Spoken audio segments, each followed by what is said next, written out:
filled with excitement, fun, and is beyond limits. But the question is, are you ready to jump? If it is a yes, then you have jumped into the world of ultimate entertainment. Welcome to YOLO 247, a place of fun, indulgence, and endless surprises.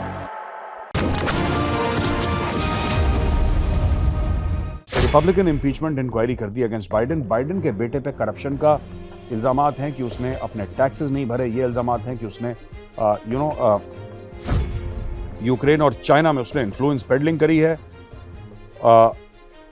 और ये भी है कि इसमें Biden ने भी अपने बेटे का साथ दिया है इस जुर्म में, और इसलिए बाइडेन के खिलाफ ऐसी कार्रवाई हो। तो अभी तक तो हम सुन रहे थे कि साहब जो कार्रवाई हो रही थी वो डोनाल्ड ट्रंप के खिलाफ हो रही थी। अब पता लगा बाइडेन भी उसकी जद में आ गया। और कहने की बात यह है कि डीपली डिवाइडेड हाउस है। 221 रिपब्लिकन्स इंक्वायरी सपोर्ट करते हैं और 212 डेमोक्रेट्स इसके खिलाफ हैं। जय हिंद दोस्तों, मैं हूं मेजर गौरवारी और आप देख रहे हैं आज की ताज़ा तरीन खबरें। आपको याद ही होगा, पाकिस्तान में डेरा इस्माइल खान में 23 पाकिस्तानी फौजियों को एक दहशतगर्द जमात ने मार दिया। वो स्कूल में अटैक हुआ, फिर उसके बाद व्हीकल बॉर्न एक्सप्लोजिव डिवाइस मारी, वहाँ पे ट्रक मारा, उसके अंदर छत गिर गई। ये सब आपको स्टोरी पता, आपने वो वीडियो भी देखा होगा। खैर, इसके बाद क्या हुआ कि पाकिस्तान ने ब्लेम करा अफगानिस्तान को, और अफगानिस्तान को ये वार्निंग दी है कि भाई आप इसके बारे में कुछ करें, आप इन्वेस्टिगेट करें। और पाकिस्तान ने ये भी बोला है कि आप स्ट्रॉन्ग एक्शन लें, क्योंकि पाकिस्तान का ये मानना है कि ये जो लोग आए हैं ये अफगानिस्तान में, ये चाहे पाकिस्तान के शहरी हों चाहे अफगानिस्तान के शहरी हों, पाकिस्तानी फोर्सेस का, पाकिस्तानी फौज का, आईएसआई का, पाकिस्तानी स्टेट का, दोस्तों ये मानना है कि ये फोर्सेस को पनाह अफगानिस्तान में मिलती है। इनकी पनाहगाहें जो हैं वो अफगानिस्तान में हैं। अफगानिस्तान से ये लोग निकलते हैं, पाकिस्तान में दहशतगर्दाना हमले करते हैं, वापस अफगानिस्तान चले जाते हैं। अफगानिस्तान से जवाब आया है इसका। अफगानिस्तान ने बोला है कि ये सब आप गलत बात कर रहे हैं, अफगानिस्तान इसमें मुलव्विज़ नहीं है, ना अफगानिस्तान की ज़मीन इस्तेमाल की गई है, और इस तरीके की बातें। और ये भी बोला है अफगानिस्तान ने, बाय द वे, कि देखिए हम ऐसे काम करते नहीं हैं, और आपकी फ़ौज को मुस्तैद होना चाहिए। आपकी फ़ौज को, यानी कि पाकिस्तानी फ़ौज को केयरफुल होना चाहिए कि अपनी ज़मीन पे ऐसे हमले न होने दे। दोस्तों, जब मैंने खबर सुनी बड़ी हंसी आई मुझे। हंसी क्यों आई मैं आपको बताता हूँ। एक ज़माना था आज से 10-12 साल पहले, जब भारत कंप्लेंट करता था पाकिस्तान को, और भारत कहता था पाकिस्तान को कि यार आपके लोगों ने भारत में हमला कर दिया, तो पाकिस्तान कहता था हम तो ऐसे काम करते नहीं हैं, और पाकिस्तान ये भी कहता था भाई आपकी एजेंसीज का काम है अटैक्स को रोकना। Now the shoes on the other foot. जैसे दहशतगर्द हमले पाकिस्तान भारत में करता था, आज भी कर रहा है, वैसे ही दहशतगर्द हमले और खतरनाक खौफनाक किस्म के हमले वो अफगानिस्तान से कुछ लोग कर रहे हैं पाकिस्तान के अंदर, और वही डायलॉग रिपीट कर रहे हैं पाकिस्तान को, जो पाकिस्तान भारत को कहता था। So this is the law of Karma, the shoes on the other foot, ladies and gentleman. तो ये बड़ा मामला चल रहा है वहां पे। अच्छा, एक और खबर मैं आपको बता दूं, मैंने नोट कर रखी है यहां पे, कि जान अचकज़ई हैं। जान अचकज़ई कौन है साहब? जान अचकज़ई हैं इंफॉर्मेशन मिनिस्टर हैं, ये केयरटेकर गवर्नमेंट के, गवर्नमेंट ऑफ बलूचिस्तान पाकिस्तान में। जान अचकज़ई बड़े अपसेट हो गए, और जान अचकज़ई ने एक ट्वीट दाग दिया, और उस ट्वीट में दाग के उन्होंने क्या बात कही, उन्होंने कई सारी चीजें बोली हैं। ये ट्वीट आप देखें अपने स्क्रीन पे। तो जान अचकज़ई साहब का ये कहना है कि साहब ये बिल्कुल गलत है, और हमें पाकिस्तान को अफगानिस्तान के ऊपर जवाबी हमला करना चाहिए। उन्होंने एयर स्ट्राइक्स की बात करी है, उन्होंने मिलिट्री स्ट्राइक्स की बात करी है, उन्होंने ये भी बात बोली है कि अफगान रेफ्यूजीज को निकाल देना चाहिए वहां से, पाकिस्तान से पूरी तरीके से ट्रेड रोक देनी चाहिए, बॉर्डर सील कर देने चाहिए, ब्ला ब्ला, दुनिया भर का एक इट्स अ लॉन्ग रैंट। और लास्ट पॉइंट उन्होंने बड़ा इंटरेस्टिंग बोला यार, लास्ट पॉइंट। और लास्ट पॉइंट है क्या दोस्तों? लास्ट पॉइंट ये है कि पाकिस्तान को अपनी जमीन देनी चाहिए अमेरिका को ड्रोन बेसिस के लिए, कि वहां से ड्रोन उड़े और अफगानिस्तान के अंदर वो हमला करें।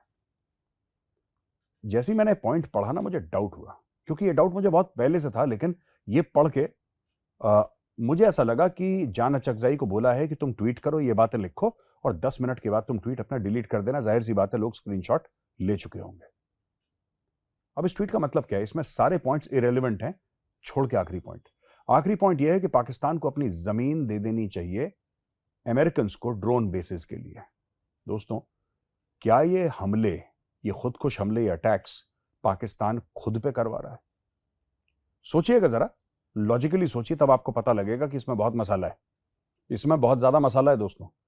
इनफैक्ट इसमें जरूरत से ज्यादा मसाला है। तो है ऐसा दोस्तों कि सोचिए, पाकिस्तान खुद के ऊपर हमले करवा रहा है और पाकिस्तान खुद के लोगों को, खुद के फौजियों को, खुद के सिविलियंस को मरवा रहा है। अभी तक 700 से ज्यादा पाकिस्तानी मर चुके हैं 1 जनवरी से लेकर 30 सितंबर तक, यानी कि पहले इस साल के 9 महीनों में 700 से ज्यादा पाकिस्तानी मर चुके हैं। पाकिस्तान में यहां तक बोल दिया है कि अफगान जो शरणार्थी हैं उनको निकालो, 17 लाख को निकालो पाकिस्तान से, यह भी बोल दिया। अच्छा, पाकिस्तान अगर कर रहा है ऐसा तो क्यों कर रहा है, मैं आपको बताता हूं। पाकिस्तान की पॉलिटिकल लीडरशिप ने, यानी कि इमरान खान ने भी, शुरुआत इमरान खान ने करी थी कि हम ड्रोन बेसिस नहीं देंगे, एब्सोल्युटली नॉट, जबकि इमरान खान से कोई मांग भी नहीं रहा था ड्रोन बेसिस। ठीक है, इमरान खान से किसी ने मांगे भी नहीं, ना इमरान खान की हैसियत थी ड्रोन बेसिस देना या ना देना, वो तो फौज का काम है। फौज अपने काम में कभी सियासतदान को बीच में पढ़ने नहीं देती, रादर सियासतदानों के काम में फौज पढ़ती है पाकिस्तानी, ये इतिहास है। ठीक है, तो किसी का भी ये सोचना कि इमरान खान एब्सोल्युटली नॉट बोल के ड्रोन बेसिस के लिए मना कर देता या मना नहीं कर पाता या हां कर देता, उसके इख्तियार में था ही नहीं। यानी कि इमरान खान के कभी कंट्रोल में ये था ही नहीं। ये बहुत बड़े लेवल की चीज है, ये जनरल कमर जावेद बाजवा उस समय आर्मी चीफ थे, वो संभालते। लेकिन फिर भी इमरान खान के कहने से बात ये हो गई कि पब्लिक ओपिनियन एक बन गया कि नहीं, अमेरिका को ड्रोन अड्डे नहीं देने। क्या ये पूरे हमले जो हो रहे हैं ये पाकिस्तान खुद पे करवा रहा है? खुद पे, खुद के लोगों को मरवा रहा है एक आइडिया लेने के लिए, लोगों के बीच में, जिसको कहते हैं शक का एक बीज डालने के लिए कि यार देखो, हमारे यहां इतने हमले हो रहे हैं, अगर हमें लड़ना है, हमारे पास तो पैसे हैं नहीं, हमारे फौज के पास तो गोली कारतूस के लिए पैसे नहीं है, अगर इनके खिलाफ लड़ना है तो हमें अमेरिका को ड्रोन अड्डे देने पड़ेंगे, फिर अमेरिका ड्रोन उड़ाएगा और अमेरिका इन दहशतगर्दों को मारेगा। बड़े स्मार्टली पाकिस्तान ने पूरी अफगान पॉपुलेशन को विलेन बना दिया, उनको निकाल भी दिया। सारे पाकिस्तानियों में यह भी बोल दिया कि यही करवा रहे हैं, इनको निकालो, जानबूझ के, जबरदस्ती। आपने, जिसको अंग्रेजी में कहते हैं ना फॉल गाय, आपने फॉल गाय बनाया और ये सब कर दिया। मुझे पूरा शक है दोस्तों कि पाकिस्तानी डीप स्टेट या आईएसआई इन्वॉल्व है, और इसलिए इन्वॉल्व है कि उनको अमेरिकन से पैसे मिलेंगे, अरबों डॉलर दोबारा पाकिस्तान, क्योंकि पाकिस्तान का और कोई कमाई का सोर्स नहीं है दोस्तों। पाकिस्तान में कोई सॉफ्टवेयर, कोई हार्डवेयर, कोई मैन्युफैक्चरिंग, कुछ तो है नहीं पाकिस्तान में, कुछ नहीं बनता। 70% पॉपुलेशन फार्मिंग करती है, वहां पे फार्मिंग ठीक से नहीं होती पाकिस्तान में, वहां पे खुद के लिए अनाज नहीं उगा पाते, वो भी इंपोर्ट करते हैं बेचारे। तो आप समझ लीजिए पाकिस्तान का कमाई का सोर्स है क्या, कमाई का जरिया है क्या पाकिस्तान का? यही सब बेवकूफी की हरकतें, और यही पाकिस्तान कर रहा है। वहां दोस्तों अमेरिका में, अमेरिका की हम बात कर रहे थे, अमेरिका के राष्ट्रपति जो बाइडेन के ऊपर यूएस हाउस ने रिपब्लिकन इंपीचमेंट इंक्वायरी कर दी अगेंस्ट बाइडेन। बाइडेन के बेटे पे करप्शन का इल्जामात हैं कि उसने अपने टैक्सेस नहीं भरे, ये इल्जामात हैं कि उसने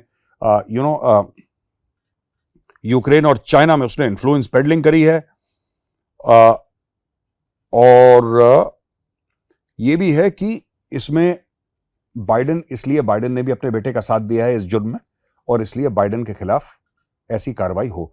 तो अभी तक तो हम सुन रहे थे कि साहब जो कार्रवाई हो रही थी वो डोनाल्ड ट्रंप के खिलाफ हो रही थी, अब पता लगा बाइडेन भी उसकी जद में आ गया। और कहने की बात यह है कि डीपली डिवाइडेड हाउस है, 221 रिपब्लिकन्स इंक्वायरी सपोर्ट करते हैं और 212 डेमोक्रेट्स इसके खिलाफ हैं। अच्छा, एक और खबर है नेटो की तरफ से कि साहब नेटो ने अपना मिलिट्री बजट दोस्तों इंक्रीज कर दिया है बाय 12%, और सिविल बजट ने 18.2%, यानी कि टोटल 438.1 मिलियन यूरोस कर दिया है। और ये सब इसलिए हुआ है कि operating cost of NATO command structure headquarters mission global operations, अब मिशन कौन से ग्लोबल ऑपरेशन नेटो कर रही है मुझे नहीं पता, ये छोट-मोट कर रही है कहीं पे, लेकिन पूरी की पूरी, देखिए पूरी की पूरी यूक्रेन और रूस की लड़ाई में ये लोग गए नहीं। लेकिन नेटो ने फॉर्मली अपने ट्रूप्स लॉन्च नहीं करे। लेकिन मैं आपको एक बात बताऊं दोस्तों, इस बात का हर समय आप ध्यान रखिएगा कि NATO is definitely spooked bye Russia. NATO को डर लग रहा है, नेटो को यह समझ नहीं आ रहा कि रूस का करें क्या।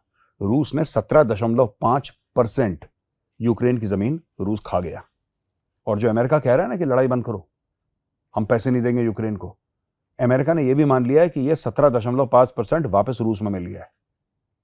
तो आज की तारीख में 21वीं सदी में, दिस इज 2023, यह पूरी तरीके से संभव है, पूरी तरीके से पॉसिबल है कि 2022-2023 में आप किसी देश में जाएं, उसका एरिया ले लें और दुनिया आपको कुछ नहीं कहेगी। पीओके के आइडियाज आ रहे हैं आप लोगों को? नहीं यार, मैं तो ऐसी बात कह रहा हूं, कोई बात नहीं, डोंट टेक इट सीरियसली। लेकिन मैं आपको फिर भी कहना चाहता हूं कि रूस ने ऐसा कर दिया है, और कोई रूस से यह नहीं कह रहा है कि यह जमीन वापस दो, और वहां पे नेटो ने अपना बजट इंक्रीज कर दिया है इस तैयारी के लिए कि हो सकता है कल नहीं तो परसों चीन या रशिया के साथ एक जंग जरूर होगी। इसके अलावा दोस्तों, नेतन्याहू ने एक बात कही है कि नथिंग विल स्टॉप अस।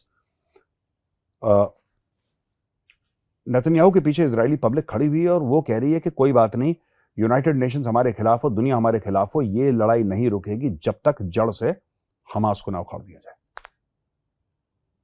तो पूरी इजराइल की पॉपुलेशन इस वक्त खड़ी है नेतन्याहू के पीछे और वो कह रही है मारो इनको मारो, मत रुको, फ्लैटन कर दो गाजा को। ये इजराइल से आवाजें निकल रही हैं और दोस्तों ये आवाजें सही भी हैं।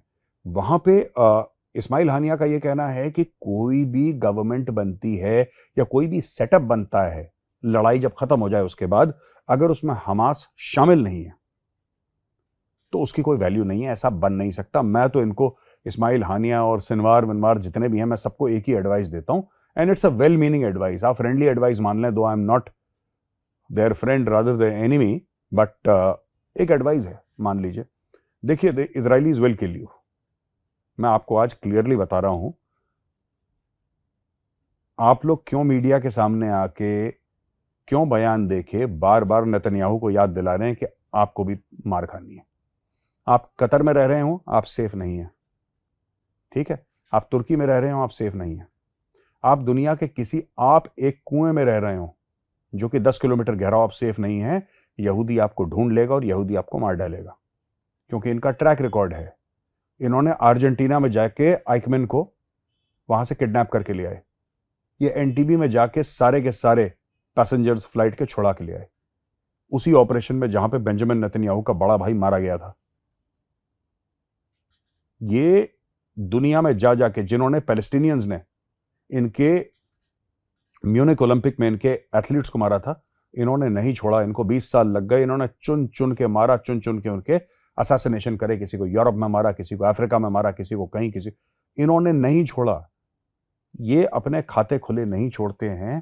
तो याह्या सिनवार हो या इस्माइल हानिया हो, कोई भी हो हमास का लीडर, बड़ा हो या छोटा, तुम आज नहीं तो कल नहीं तो परसों तुम निपटा दिए जाओगे। क्यों समय वेस्ट कर रहे हो मीडिया बाइट्स देके? तुम्हें जाना है और तुम कुछ कर लो, तुम्हें कोई भी प्रोटेक्शन दे ले, पूरी की पूरी कतर की सेना तुम्हें प्रोटेक्शन दे ले, ये तरीका ढूंढ लेंगे तुम्हें निपटाने का। ये मैं तुम्हें आज बता रहा हूं। तो दोस्तों, वीडियो कैसा लगा आज का? अगर बढ़िया लगा, मजा आया, तो इस वीडियो को लाइक करिए। कमेंट्स में भी लिखिए कि आपको क्या अच्छा लगा, क्या बुरा लगा। अगर बुरा भी लगा तो हम उसको इंप्रूव करने की कोशिश करेंगे। मैं फिर हाजिर हूंगा नए वीडियो के साथ। तब तक के लिए जय हिंद।